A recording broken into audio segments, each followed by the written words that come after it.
Let me tell you something you don't know.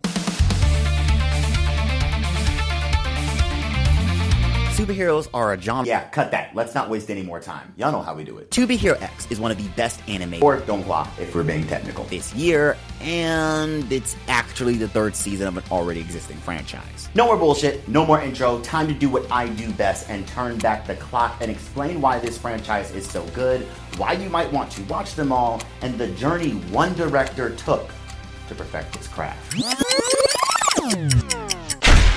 The year is 2016. The season, fall.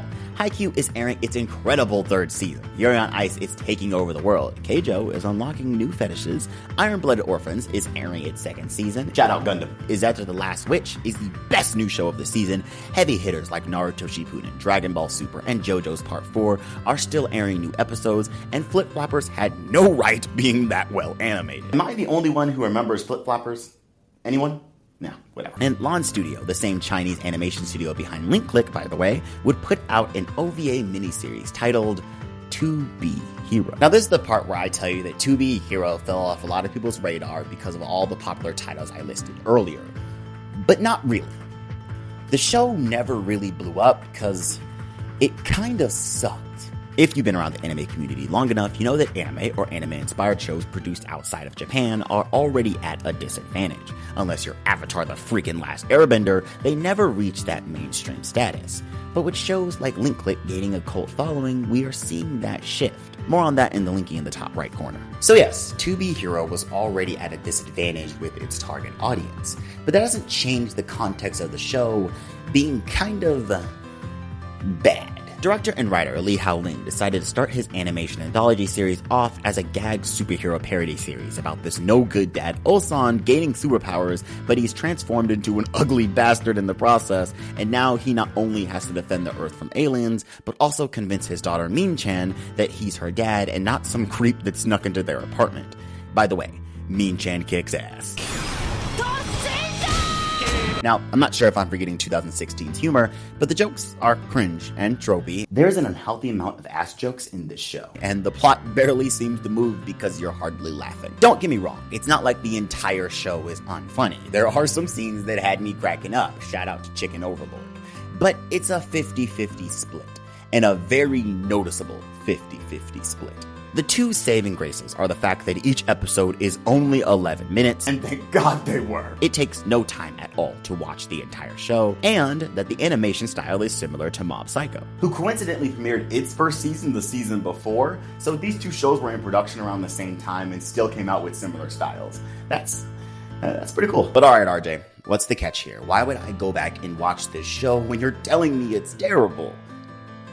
Because at the ending, here is where I really start trying to sell the show to you. I won't spoil it here, but To Be Hero has a pretty damn good ending, making sense of all of its wacky, out-of-this-world comedy, a bookend ending that ties everything together very well and leaves its audience with a good, heartfelt message. This is why I said thank God about the episode length, because you really do have to get to that last episode to see the vision, and the fact that this might be one of the quickest binges of your life might be my main key of selling this show to you. The ending is so good. It made me want more of the show to be like the ending. And there were moments like the ending scattered across the series, but they were ruined by more cringe-worthy jokes, and the ending, well, wasn't. It's like watching an artist with so much potential fumble because it's their first go at it.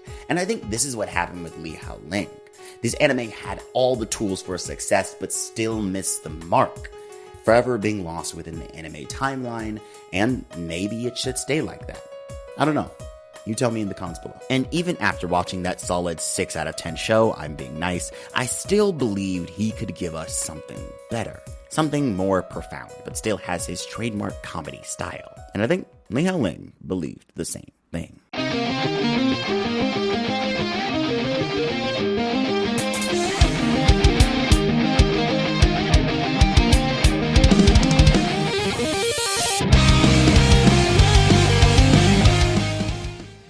In April of 2018, Lee Hao-ling and Studio Lon will return with a sequel series, To Be Heroine. It's really hard not to say the A in the title. Like, I want to say To Be a Hero, To Be a Heroine, but like, I can't say it because that's not the name of the show. And with you probably finding out in this video that To Be Hero is even a franchise, and it being an animation anthology, most people online are going to tell you that none of the seasons are connected and you can watch them in whatever order.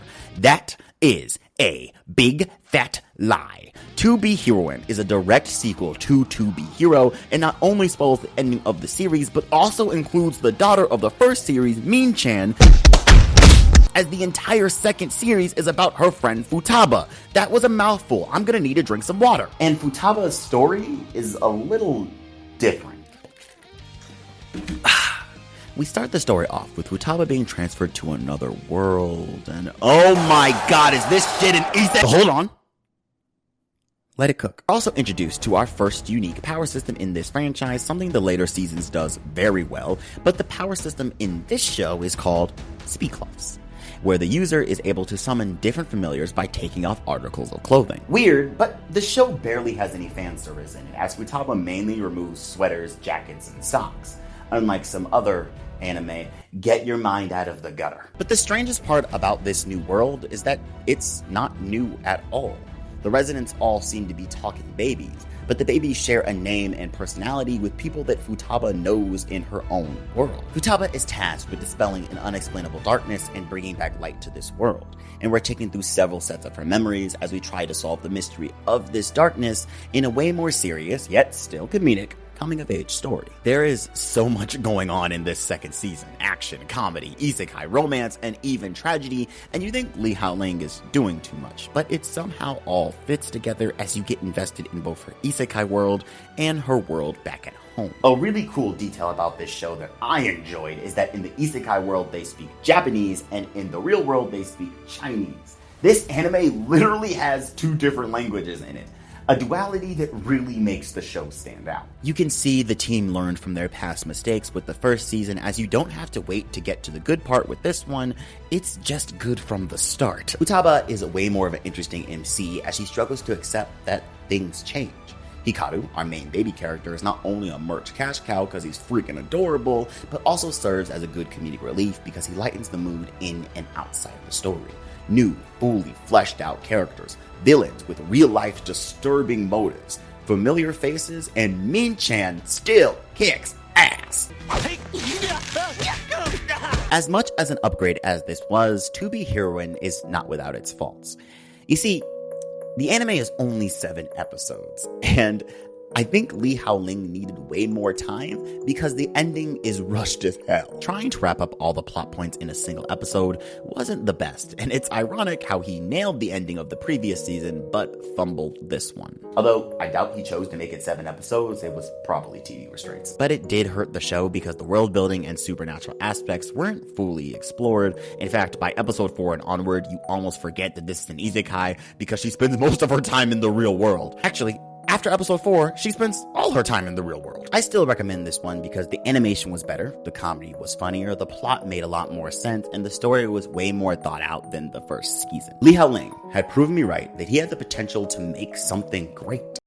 But he wasn't there yet. I think the last thing Lee Hao-ling needed was time. Time to flesh out the story with a good episode count. Time to work on his trademark action comedy style.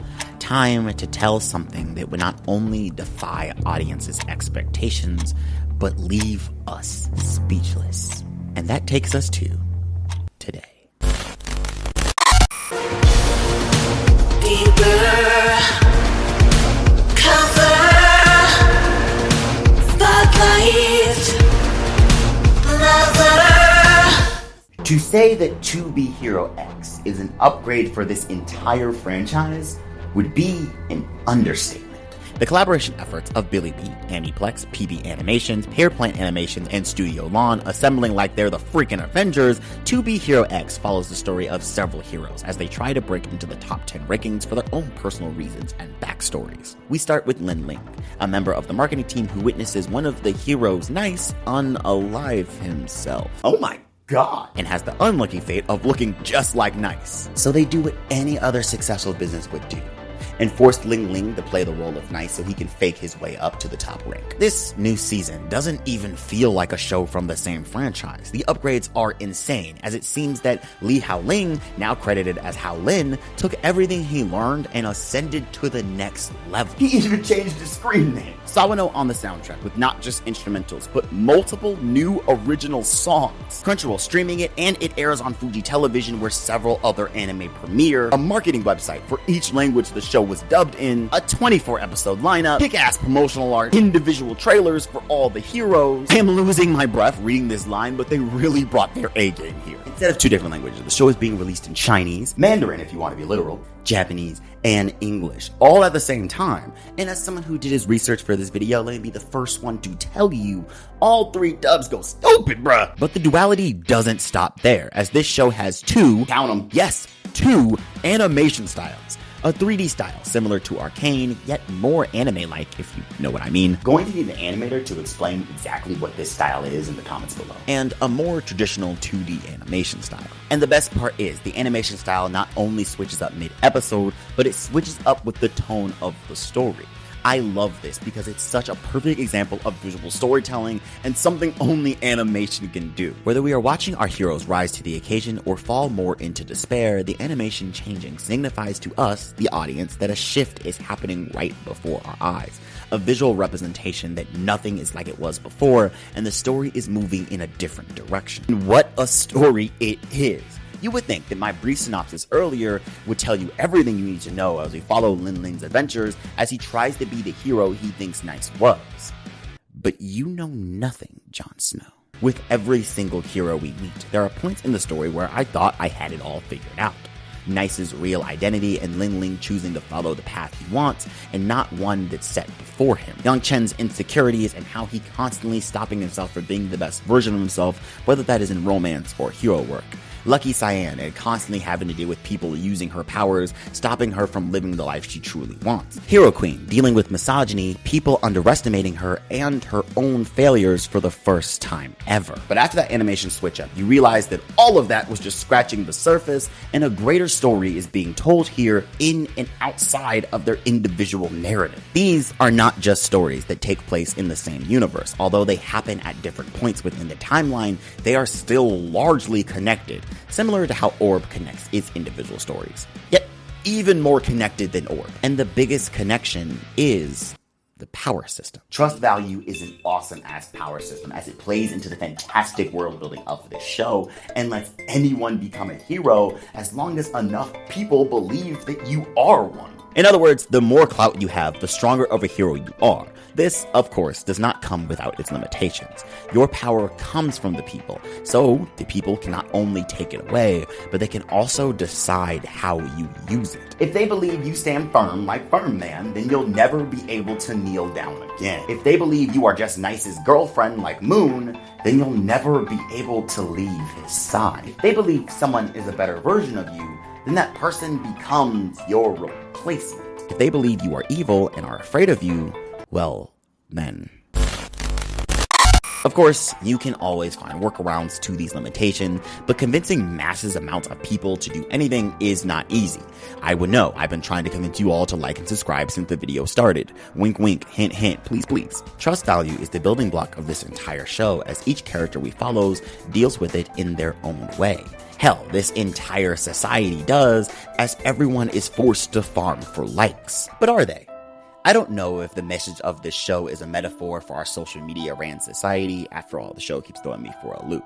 But what I do know is that no matter good or bad, at the end of the day, the show rewards those who are genuine. It's not the moments when they put on an act. It's not the moments when they talk themselves out of doing something life-changing, not the moments where they let someone else determine how they live their lives. But the moment when our character is true to themselves and what they want, do they win the hearts of those around them, and the trust value power system shows what it's truly capable of. And the best part is, the show doesn't tell you any of this.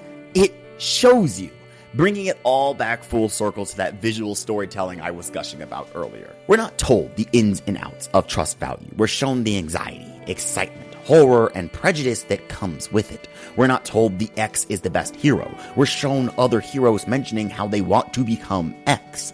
This is writing that takes advantage of the medium of animation, making this world feel lived in and getting us easily invested because we're left asking questions and solving mysteries instead of having a bunch of information thrown at us.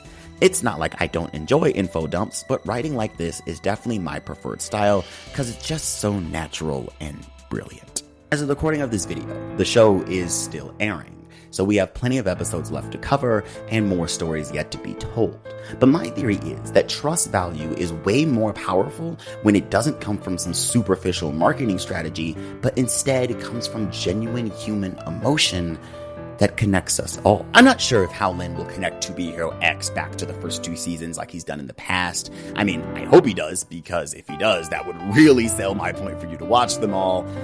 But if he doesn't, I don't think his main message has changed throughout the years. This is the benefit of me watching the first 2 seasons of To Be Hero before I got to X, and why I think the entire franchise is worth the binge. Because at its core, the franchise is about the familial love, the teenage angst, the career-defining decisions that make up the lives of these superpowered people, as each one of them continues to carry on waiting for their time to shine. The opening lyrics of To Be Hero X says it best. Stubbornly, I will believe. Is it my turn to be a hero? 'Cause I've got to be a hero. Hello, my fellow weebs. I hope you liked that video. If you've seen any of the To Be Hero franchise, let me know your thoughts in the comments below. If you've seen all 3, comment on the rise because we're besties now. And if I put you on, let me know that you added it to your watch list. I would love to hear from you. Don't forget to like and subscribe. Thank you to our patrons for the support. Follow us on socials because we stream. And as always, my friends, thank you so much for watching. I'm RJ Lane, and this has been On the Rise.